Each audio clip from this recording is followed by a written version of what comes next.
Good morning, dear students. Welcome back again with the new session of disaster management.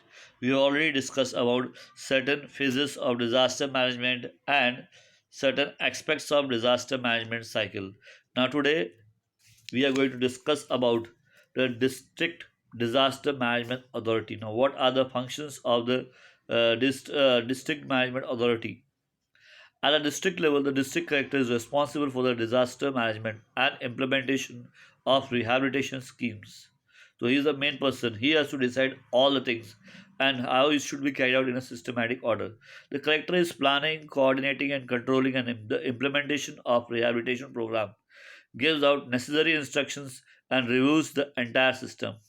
District collector is also responsible for designing the schemes for each district separately for each type of disaster and getting those sanctioned from the state level authorities.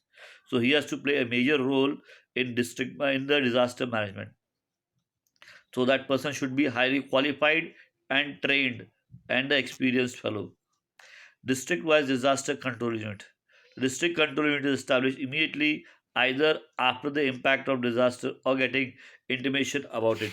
It reviews about various aspects of disaster, keeps continuous contact with various agencies like Army, Air Force, Navy, Telecommunication Department, paramilitary forces, etc. for getting help.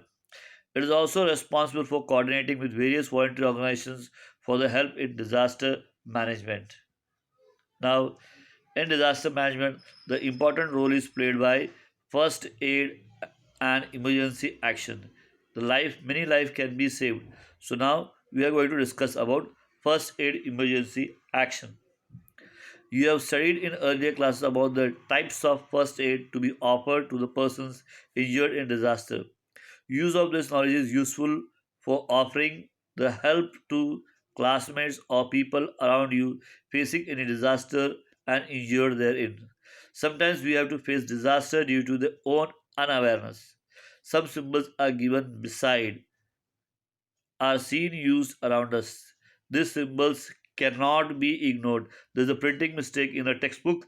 Instead of can be ignored, you have to write here cannot be ignored. Such symbols are useful to avoid the mishaps.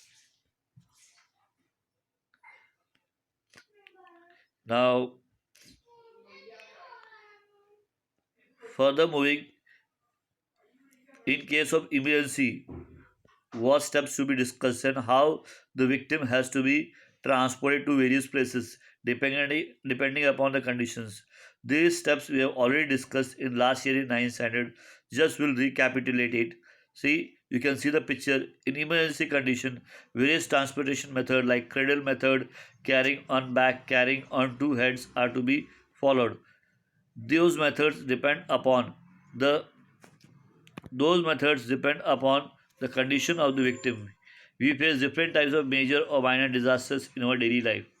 Varieties of disasters like accidents, stampedes, injuries in fighting, electric shocks, burns, heart, heat shock, snake bite, dog bite, fire due to electric short circuit, epidemic of any diseases, etc. happen around us. Victims of disaster need to be offered some primary help before actual medical treatment. The first aid is useful in such circumstances. Now, if immediate help is provided to the victim with the help of the first aid kit, then to certain extent we can save many of the lives, and later on medical treatment can be given, and therefore it is necessary that for first aid kit has to be prepared. Now, what does the first aid kit include and what is the use of it? It is essential to have material necessary for first aid with us. This material is available in the first aid kit. You can also prepare a first aid kit. It is also important to use whatever the materials available in the condition for the first aid. The blue color block gives us information about what things should be included into the first aid kit, which is necessary for immediate action to be taken at the time of disaster. Now, mock drill is a practice session for the person so that how efficiently the disaster can be managed, and we can know the efficiency of the trained person and how much fast the situation can be brought under control. So that is what we call it as mock drill. We prepare an artificial disaster situation around us, and how to action has to be taken, that is we call it as mock drill.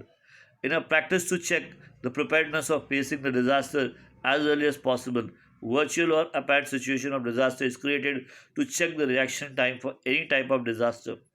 Trained personnel observe the responsibility to check the execution of plan designed for disaster redressal.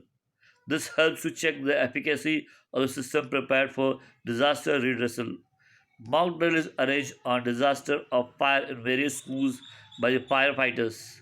It includes a demonstration like extinguishing the fire, rescuing the people trapped at a higher floors of buildings, rescuing the persons whose clothing has catch the fire, etc. Such activities are also arranged by the police force and voluntary organizations. Now, what is the objective behind the mock drill that we are going to discuss?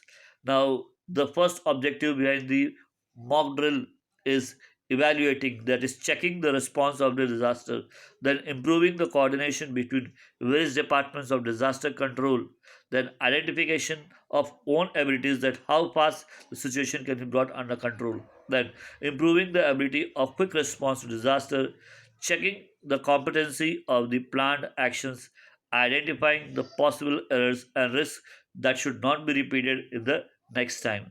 This is the main objective behind the mock drill. Remaining part is already omitted from your syllabus. The next lesson will start with the next video. Till then, have a great day.